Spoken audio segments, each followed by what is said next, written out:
It's hard to believe that we are at the southern tip of the Isle of Q, because we're not. That would be across the river over there. But it has a wasp nest, and I respect their territory. The island, first named from French explorers, translates to Tail Island.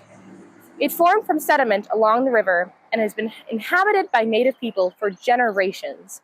Before colonization, people would live there up until August before leaving and letting the land, and the people buried under it, rest for a season. There are thousands of bodies buried in the soil, and their bones continue to tell us more about the way of life in the Susquehanna River. From what we can tell, the Susquehanna was a dangerous place to live during the summer. The warm, slow-moving water led to diseases. Instead, the natives would move up into the mountains, seen over there, and only come down to hunt. The graveyards at the southern end contributed to the natives' idea that this was a place of death and mourning. One of the reasons we know so much about this is because of the pottery and stones left behind, as well as the construction of the Pennsylvania Canal, where they found multiple examples of charcoal remains from different time periods indicating life. It wouldn't be until the 1800s that white Americans started to consistently move to the area.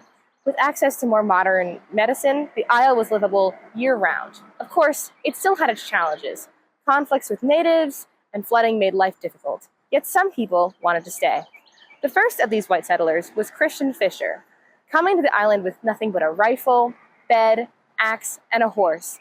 He and his wife started what would become a long tradition of farming on the island. Fisheries also became common in the area.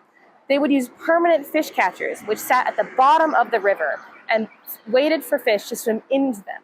There are dozens of these fish catchers still in the river to this day. However, now they catch more sediment than fish. Some of these sediment piles have even formed into new islands of their own. At their peak, it wasn't uncommon to get 3,000 to 5,000 fish in one catch.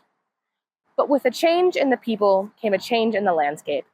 As you can see right now, the Isle is covered in brush. Before farming, all of this used to be clear old-growth woodland. However, with farmers cutting down the forest and making the banks softer, new brush has dominated the landscape, and anything that isn't perfectly manicured by humans has gone feral. To prevent further erosion along the Isle of Q, a thicker line of trees should be planted to hold the soil in place and protect this historic landscape.